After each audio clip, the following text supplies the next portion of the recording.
Hello and welcome to another Thursday interview here on Viking TV with me, Anne Diamond. As you can probably tell from the background, certainly if you've been on one of the ships, you'll know that I'm on an ocean ship at the moment. I'm on the Viking Sea. And I've met a most extraordinary man that I thought you would also like to meet, because he is a profound talent, a great entertainer, an accomplished musician. And I think he loves to spread the word, particularly to young people all over the world, that music is an inspiration and is probably the saving grace of the next generation. That's what he believes, and we'll hear him talk about that later. To give you a clue, if you don't know him very well, he's a violinist, an amazing violinist. He plays a bright blue violin. And as I said, he's a great ambassador for music for young people. And as if that wasn't enough, he has passed his incredible talent on to his two young sons. And we'll be meeting them later as well. Right now, though, let me introduce you to an amazing musician, a great entertainer, and quite a personality, Mr. Doug Cameron.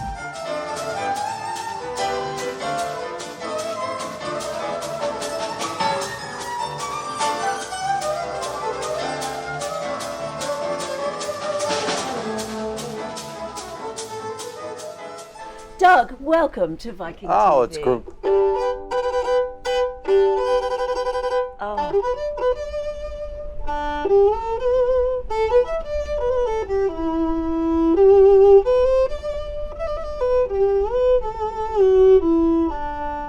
Oh, brilliant. Honestly, you make the violin do all the talking for you. Yeah. I wanted to talk to you as well because everybody has been so enraptured by your performances. Oh, isn't that nice? Well, they really have. And they love your character too, because you tell us about yourself. And you have had an amazing journey, because you started playing that violin, or not that particular one, but other violins, when you were very little, didn't you? Yeah, when I was 5 years old, I started the violin. You know, when I was 5, I loved classical music. I loved the Beethoven Violin Concerto. Back then we had records, you know, and I used to put this record on, and I had a whole story in my mind about a little boy, you know, different parts of the concerto, where here he's going to the stream, and here he's talking to his dog, and just this whole story that I developed in my mind about this Beethoven Violin Concerto. So did you come from a musical family then? Yeah, my mom was a singer and a songwriter. My mom used to sing with Rosemary Clooney and the Clooney sisters on a station called WLW out of Cincinnati. When they sing live on the radio, they'd be handed a piece of music and they're singing live on the radio. My mom actually replaced Doris Day on a show called Moon River in Cincinnati, Ohio. But her biggest claim to fame is my mom wrote and sang the, wait for it, Roadrunner cartoon theme song. Now you see, I've been racking my brain to try and think of it. Roadrunner, if you're on a highway, Roadrunner goes beep beep. Roadrunner, the coyote's after you. Roadrunner, if he catches you, you're through. Yeah, so your mother sang She wrote that and sang it. She wrote yeah. and sang it. Wow. She made more royalties off of that than I made off of 10 records. I was going to say, you could probably live off that for the rest of your life. Yeah. So music was always in your house? Always in the house, yeah. Yeah. So when did you, I mean, it takes a lot for a 5-year-old to think, I want to learn the violin, because as far as I'm concerned, it takes about 5 years to learn how to hold it before you can even play it. So what made you so determined to do that? And did your parents indulge you? Did they buy you a little violin? My parents got me a violin from Christmas, and started with the violin lessons, and always encouraged me and you know, made me practice every day, and I didn't like that much. No. But they made me practice at half an hour a day. And that's how I got started. But just to keep at something as serious as the violin, you have to have probably shown talent straight away. So your parents must have had a lot of faith in you that actually this kid knows what he's doing. I did have talent. I progressed quickly, and you know, the other thing is I learned performing at a very early age. Whenever my parents had a party, my sister's a cellist. We'd be in bed. They'd drag us out of bed and say, "You're going to perform now," you know. And it was always part of our thing that we had to perform, you know. But that's important, isn't it? Because with music, it's not just about playing it for yourself, it's about playing it for other people. Right, my mom said, and getting that feedback. Yeah, my mom used to say it's so important to play for people, you know, when the when the mailman would come, she'd pull the mailman in and say, no, you got to listen to Dougie play something. So as a little boy growing up then and getting better and better at the violin, what was your ambition? I think I always wanted to be a violinist of some sort, and later on, when I got to be a teenager, I started delving into different styles and rock stuff and different jazz and rock and country fiddle, and I started getting into all of that stuff. Yeah, and that's the great thing that you do so much now, is you do what we call now crossover. You can play a Bach violin concerto if you want, or you can play jazz, or you can play just sort of, I don't know, country music, as you said. Anything goes. Yeah. I think that's what people like, is a variety, the different, especially on a ship, as you probably know, I have like 10 records out there, more jazz oriented. I've been signed to different record labels, and a lot of my own, they consist of a lot of my own music. Yeah. But I learned, in this industry, you have to come up with a show that you feel good about, that you feel is musically, sort of diverse. Something you're proud of, but also that people can relate to and enjoy. Well, yeah, I guess you learn a lot from your audience. What do they like? What do they respond to? Yeah. And different audiences in different places. Yeah. And you've been all over the world now, playing to yeah. different sorts of audiences. Are different parts of the world different in their musical tastes? Different parts of the world are different in the way that they react to the music. Sometimes, different parts are not as enthusiastic as an American audience would be, and you have to understand that doesn't mean that they're not enjoying it just as much. They just aren't as over the top as maybe a European audience or a Spanish audience or even a Japanese audience. So when I go to Japan, they're very, very kind and very interested in the music, but they're not overreactive in the way that they respond to your... And yet the Japanese, particularly with the violin, such a relationship with the violin, because anyone who's ever learned the violin probably knows about Suzuki. Yeah. And I know that you're very, very bonded with Suzuki and the methods. Right. I have 2 instructional series out for the violin. One is my first series. It's a 4-part series that it's got a lot of my own music, and it comes with backing tracks and a DVD each volume. And the second series is called Swing Your Strings, and I take Suzuki songs and add jazz and hip hop and Celtic and country and reggae to make it fun and exciting for kids. And that's been endorsed by the International Suzuki Association. So it's a fun series. My son Alex actually helps me with that series. We will talk about your son in a second, but anyone watching right now who's a parent who's been dragged their kids along to a Suzuki class knows that you start with Twinkle Twinkle Little Star, basically, don't you? Yeah. Yeah. That's how it sounds. I've been there. And then it goes...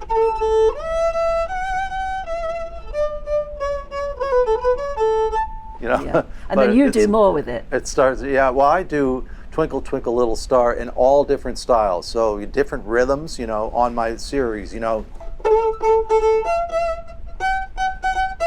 have to learn these, in this one version of Twinkle, I do it all different reggae rhythms and everything. Yeah. And so that they can learn how to play different styles, because I worked as a studio musician in LA for many years, and you have to play like a horn player. You have to be able to play anything.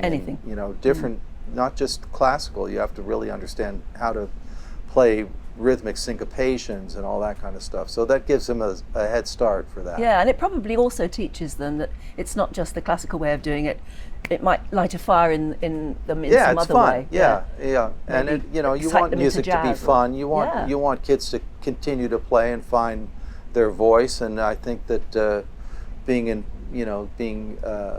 shown different styles really helps. Well, I know you're a great ambassador for young people learning music, but before we talk about that, what sort of amazing bands have you played with in your time? What are the standout moments?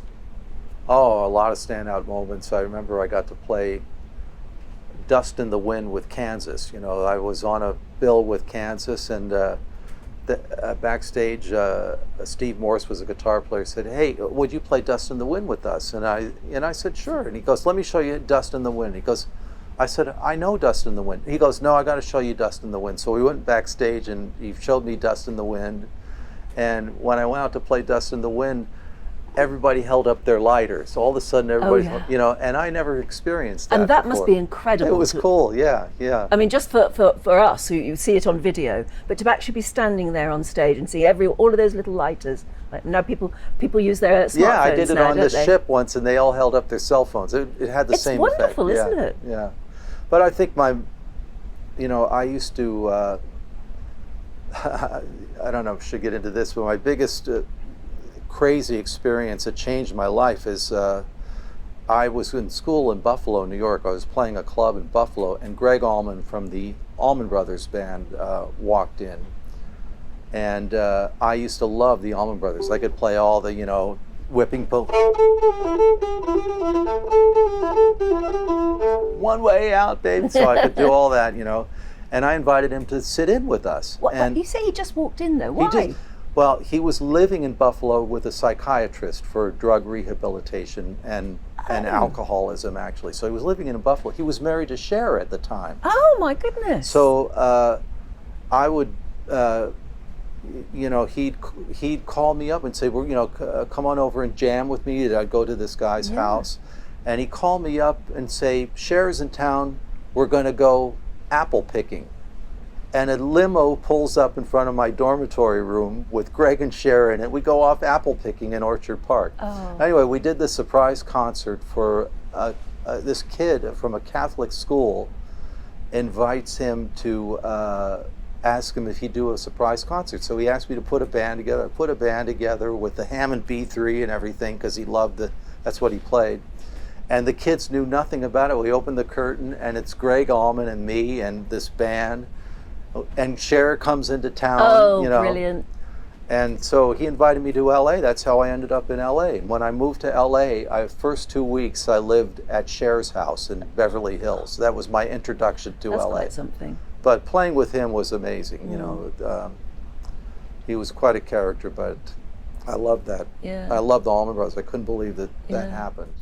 Well, that was an incredible, one of those pinch me moments. Are there any more? Oh, well, I think, one of my biggest influences was the Paul from Peter, Paul and Mary. And I actually grew up with him because he was a friend of my dad's. My dad had him and his wife visit us where we lived in Rye, New York, and they ended up buying the house across this mill pond from us. And I did my first recording sessions with him. And even up now, I tour with him, and I've been to Japan with him and recorded. With Peter, Paul and Mary? Paul from the Peter, Paul and Mary. From Paul, yeah. His name is really Noel. Oh. And he's a very dear friend, and he was a big influence. I mean, because when I was little, Peter, Paul and Mary were huge. Oh, I mean, they were like the too, Beatles. In Britain, yeah. We'd go see a concert and be backstage, and he was like a god to me. Yeah. And now he's a dear friend. But some of my other highlights, I got asked to work with Doc Severinsen from the Tonight Show band in America.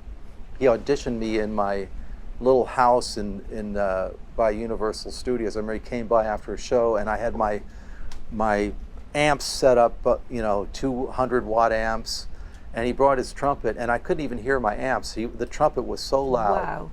Wow. But he was an amazing musician. He practiced all the time. I mean, we'd go on tour, and you'd hear in his hotel room all day long, he'd be practicing that trumpet, and he really showed me, what dedication is. Do you practice? I do practice, yeah. But I practice every day, but with all of the other things that we have to do with technology, and I also edit video, and I also have a studio in my house, and so that takes time up too, doing all of that. So I do practice every day. Do you do scales and things like that? Yeah, I do scales. Oh, play me a scale. This is how a professional plays a scale. I start out very slow.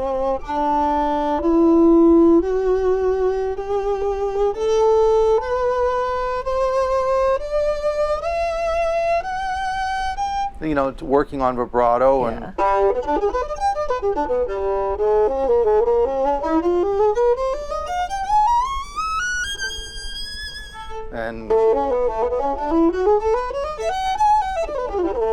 through all the scales, yeah, but I start, slowly to get my vibrato happening, and that's a lesson to all the children watching, isn't it? Is that you still have to do your scales. yeah. You never be free of the scales. Yeah, you have to start with scales. Yeah. And tell me about the violin, because I know that you do have a Stradivarius, don't you? No, I don't. I did play a Stradivarius for my.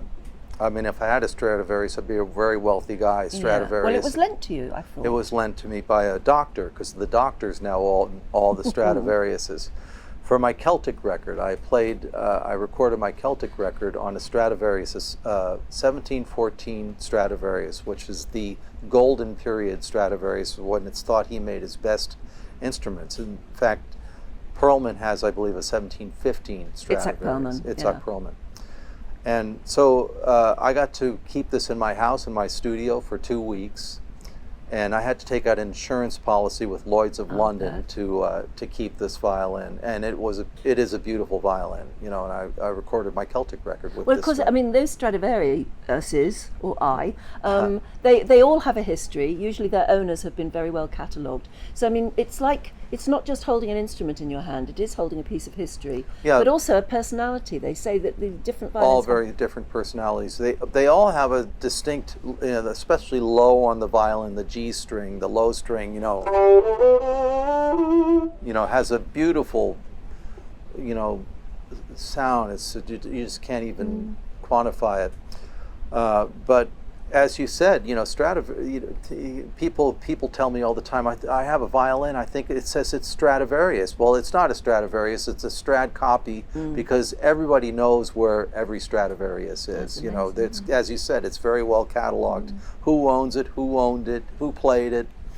And there's only, I think, around 500 Strads around now. Some were lost in the war, but yeah. They are beautiful violins, but you really notice it live. I put my violin up against the Stradivarius, and I record my violin next to the Strad. The Strad sounded better, but with EQ and other recording aspects, you can make any violin sound pretty good. Well, you make that one sound good, and you are well known for this very beautiful blue violin. Yeah. So what is it? Where did it come from, and why is it blue? I like blue. I've always had blue violins, even before I had these violins made. But this is a violin maker from Tampa. His name is John Importuno, and he's from the Italian tradition. He makes these. This is really an acoustic violin, as you can see, the way I play it. Yeah. And it's got my logo. That's my logo in Mother of Pearl. And you can see in the back, it's beautiful wood. Oh. It's really a beautifully made violin. And as I said, my whole family plays the violin. We all play these violins now. And in my show, it's an electric violin. It's got a pickup built into the bridge. So it's and then I have a wireless transmitter. There's where you plug the violin in, and below is my transmitter, so it's wireless. I don't need wires. So yes, you can still walk around the stage and do all your thing, but it is still electric. It's electric. Yeah. I wondered how you did that. Yeah. I used to have a gas violin, but the tanks were so heavy. Gas is getting carry them on your back. expensive. That's what I wanted to ask you, actually. Watching you last night, I mean, for hours, you are holding a violin in the way a violin has to be held. You're also walking around the stage and you're dancing a bit and all the rest of it. And your fingers are covering the frets like lightning. What does an older violinist fear most? Do violinists suffer from rheumatism or back trouble, or what? What is the thing that you fear as you grow older when you're a violinist? Well, actually, I'm doing pretty good. I feel like I'm not for a minute alleging that you are showing signs. I have a friend who's a very fine violinist, Clayton Haslip, and he studied with Milstein, who's a wonderful violinist, and he was a top concertmaster in the studio, still plays in the studios. He played all the solos on Ratatouille, Up. He was Jamie Horner's concertmaster for Titanic, and he developed focal dystonia. He lost the ability to use his third and fourth finger. And it's an amazing story. I put a whole video of him on YouTube, and it's one of my most popular videos. He plays the violin with two fingers now. He plays the violin. He plays the. I videoed him performing the whole Tchaikovsky first movement of the Tchaikovsky with 2 fingers. So just 2 fingers Two are redundant. fingers, They like, just you know, don't work. His 3rd and 4th finger don't work anymore, and he still works in the studios. He plays so beautifully that they still hire him to work in the studios with, and he plays with 2 fingers, and he feels like he does better with than a lot of the guys with 4 fingers. What an extraordinary thing. Yeah, it's sort of the Django Reinhardt story. I don't know if you've heard about Django. Reinhardt was a famous Hot Club of France guitarist, and he, in an accident in a fire, he lost the ability to use 2 of his fingers, and he played the guitar with 2 fingers. My goodness. We actually have a website together, a teaching website called Violin Mastery, and we both teach from that website and offer our publications. And he's got some amazing he has a whole series on the Kreutzer etudes, which are that's one of the famous Kreutzer etudes, and how to approach them. And then he's got a series on Paganini. But he's an amazing guy. I mean, to really, I think I'd give up. I don't see how I would keep playing the violin if I lost my 3rd and 4th finger. But he perseveres. Clayton Haslip is his name. Yeah. Tell me more about the Stradivarius story you wanted to say. Well, when I had this Strat in my house, my acoustic violin. I don't record with this violin. I record with my acoustic violin, which is a nice violin. It's a French violin, an Aubry, by a violin maker that lived actually in the UK around the turn of the century. But it's a nice violin, but I felt like my violin was getting jealous of this Stradivarius. So I had to talk to my violin. I said, look, this girl is not going to be here that long. She's going to be leaving in a few weeks, and I still love you. You're still going to be on the record, and so don't fret about it. You do develop a personal relationship. But you must do. You spend hours with them, don't you? Hours and hours and hours, and you depend on them. They depend on you. Yeah. In fact, you need each other. Really, yeah, we do. don't you? Yeah. Let's go. You've been talking, occasionally talking about your sons, and I know you're a great ambassador for children learning music, but you couldn't be more representative of that than in your own family. Because you've got 2 sons. I was going to say little boys. They're not so little anymore. Not so little anymore. But no. they also have inherited your incredible talent. Yes, I'm very proud of my boys. In fact, it's sort of my focus now is my boys and what they're doing and how to get them moving with music, which I feel like I've done very well. My older son, Alex, is now playing the entire Tchaikovsky violin concerto for memory. He's winning concerto competitions. And they both play in my show. They've been playing in my show since they can remember. I think you might even have some footage of them playing when they were this high. They don't even play. Yeah. They just follow me around with their violins. My biggest video on YouTube is my son, Sean. It's close to 4 million hits of him following me around on the Orange Blossom Special. But I work very hard with them. I practice with them every day when I'm home. It's interesting, isn't it? If you are the parent and you are a talented musician yourself, how much is nature and how much is nurture when you see this happening with your own kids? I think it's a combination of both. But I will say that many musicians don't elect to work with their kids, and I understand that it's not easy. They give me the runaround. When I do have teachers. Clayton has worked with Alex, and different teachers have worked with Alex as well, and there is a certain attention that they give. One person that they don't teachers give to a that I don't seem to get. I have to fight for their attention, but I make them practice, and when I sit with them when they practice, and I make them practice properly and slowly, and I think I told you the story about Itzhak Perlman, who Alex got to play with Itzhak Perlman. Alex got to play with him. Yeah, Alex did, the older one. Yeah. What was the occasion?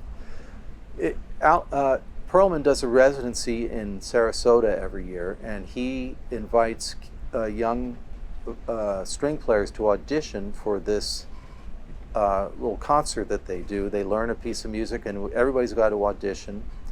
And you audition virtually. You have to send in a video. Yeah. And Alex won. He got to be a part of it, and he got to play with Perlman. Just a little bit of an interesting story. After the concert, he was invited to get Perlman's signature, and he got in line. He was the last in line, and by the time he got up there, his Perlman's minder said, "Sorry, he's got to go." Well, he was cried all the way home in the car. A couple months later, he was playing in our town in Fort Myers. I live in Fort Myers now, at the Barber Man. I called the people from Sarasota and who I had a relationship with, and I said, "Is there any way I could get backstage?" You know, so they got me backstage passes. You know, we go backstage and there's nobody there. We're walking backstage and up pulls Perlman in his scooter. He's on a scooter now, and he says hi. And Alex wore his shirt that he wore for this concert. Yeah. And he goes, "I remember you." Oh. And so he said, "Mr. Perlman, you remember I got to play with you and all that."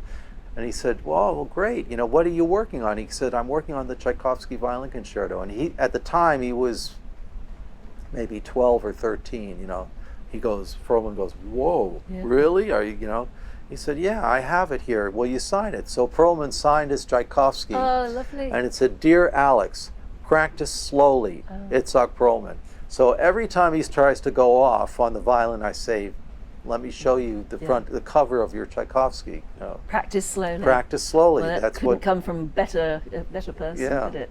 That's amazing. Actually, you talk of Alex. You've got a lovely way of introducing the audience to Alex. Yeah. I wonder if we can show everybody now what you do when you're on stage, because it's absolutely charming what you do. Oh, so I think you've got the computer set up there, because this is all about a live satellite link where you end up playing a duet across a satellite link with little Alex. So show us what you do when you're on stage. All right. Well, I set this up that the first of all, I always tell a joke that I saw the captain in the hallway and he said, "Get out of my way." Yeah, that always works.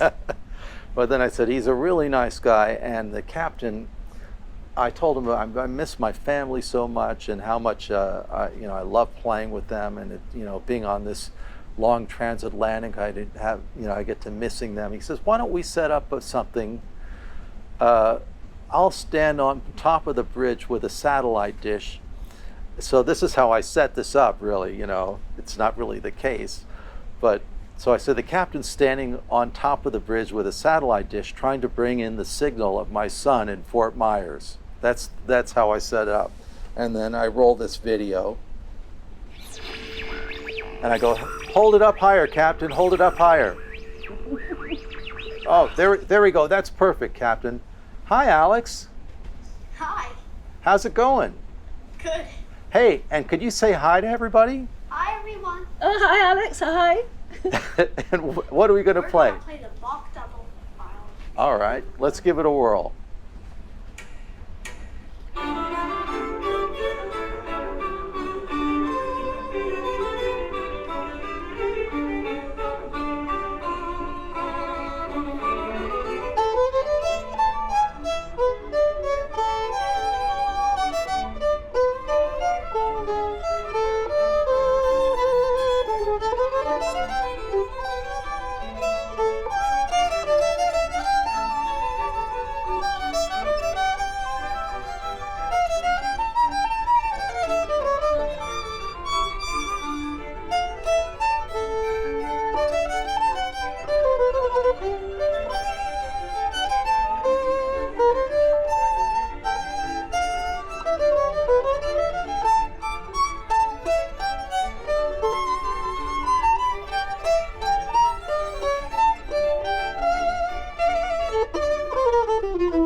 a bow, Alex. Excellent. Doug, that must make you so proud to be able to play that piece of music, for heaven's sake, with your son, aged, 13 then. That is a knockout. Oh, well, thank you. Well, as I told you, he plays my whole show. He could play my whole show, and when I perform with him and Alec and Sean. Now Sean has played the violin for years, and he plays well. He does play well. He's not the level of Alex, but he switched to the sax, and he's doing very well on the sax. So he has features in my show on the sax, and but when I work with them, I let them kind of take over, and I sort of accompany them in the background. And it's really like an out-of-body experience. I've noticed you do that in some of the videos I've watched. You get them going, and then you step back. I step back, and it's like watching myself. I mean, they play like me. They playing all of my own music, my own arrangements, and. Gee's Your Joy of Man's Desiring. It has to be one of the most favourite pieces of music of nearly anybody watching, I'm sure, at the moment. You have this lovely setting of it. But again, I watched you, and you get your family going, and then you stand back, and they blossom on stage. And they love that music, and they can play it so beautifully. And it just sounds fantastic. Let's have a look at it.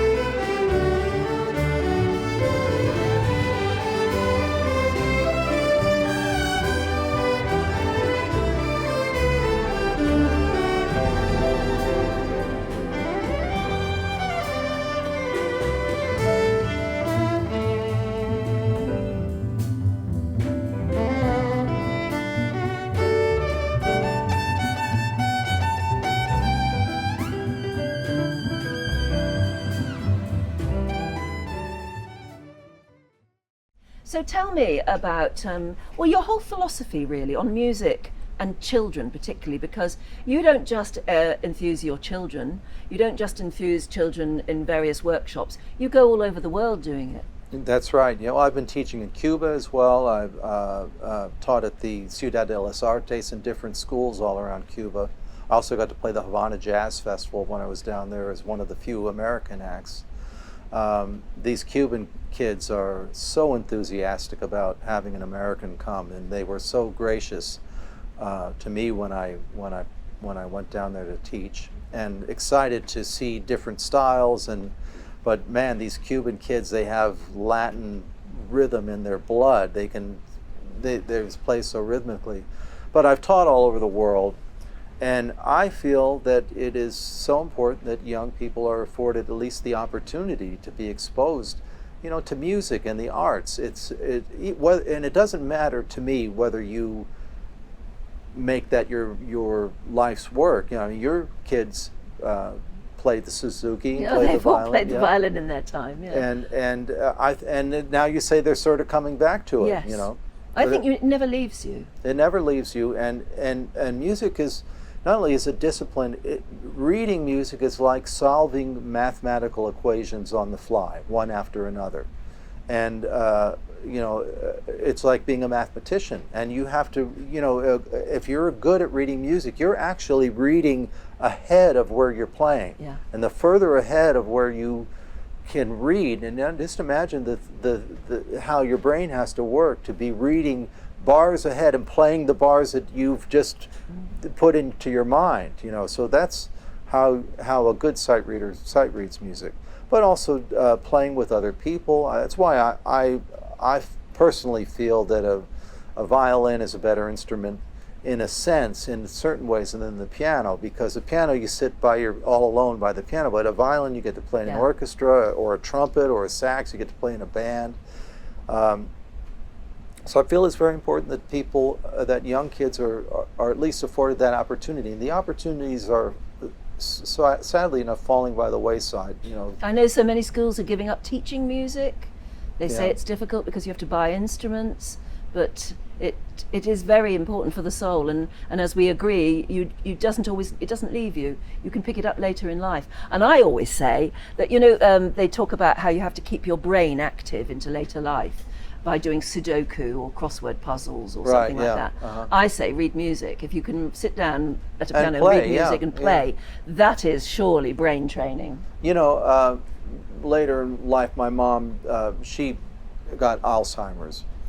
She played the piano, and she could still go over to the piano and play the piano beautifully, like she always, she remembered that, that becomes part of your memory. And I think it's so important that that we care, and especially in the more impoverished communities. These, the frustration that I have, a lot of the master classes that I teach, I'm teaching kids that they've already got it. They've got the parents that are taking care of them, and I want to know how to get to these kids that don't get that opportunity. And there are programs now, like in Miami, the Miami String Program, where they are getting instruments and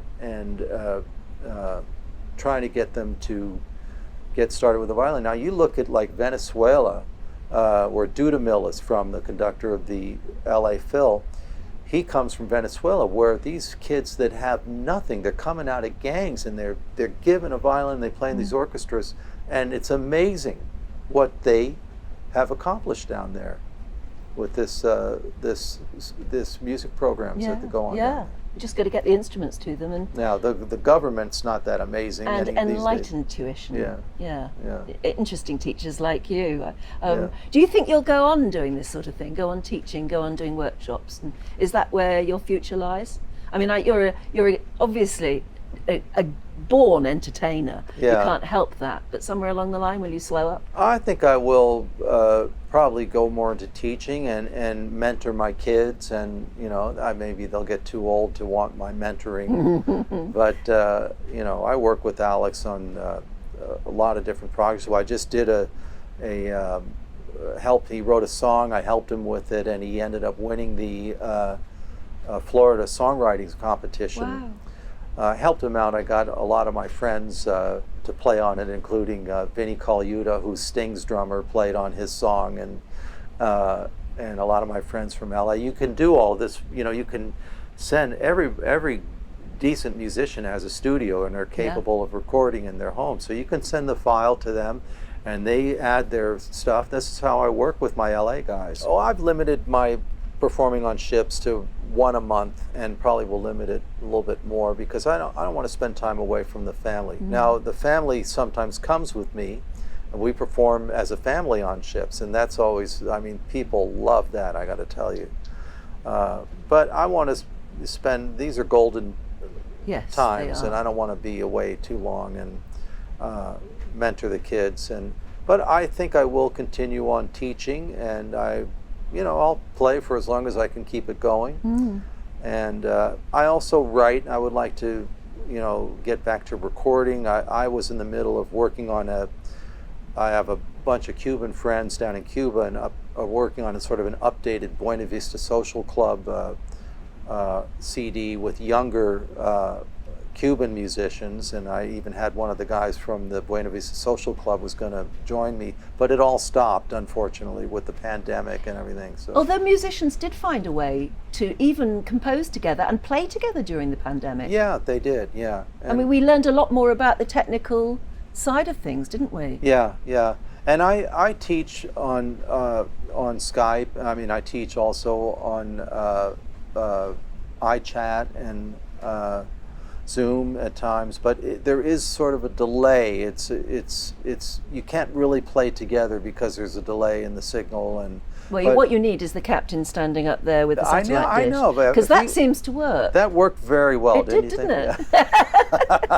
Look, Doug, it's been absolutely fabulous to meet you. It's even more fun listening to you and watching you on stage. Well, this has been a pleasure. It's been brilliant. Do give our love to your family now. I will. Yeah. Alex and Sean aren't little anymore. How old are they? Alex is 15. He's going to be 16 next week, and he has his learner's permit, which is the scariest thing, because the constant thing that I have to say is slow down. Sean is 13.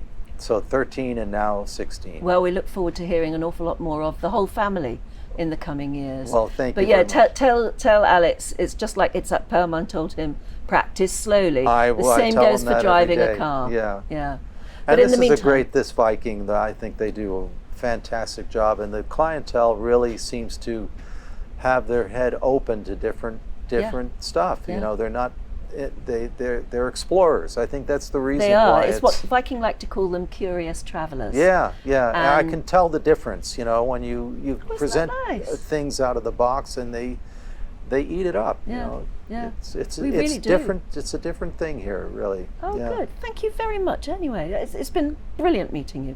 And like I said, love to the family. And maybe we'll all meet up again one day. Thank you. All right. Well, thank you, Anne. Thank you.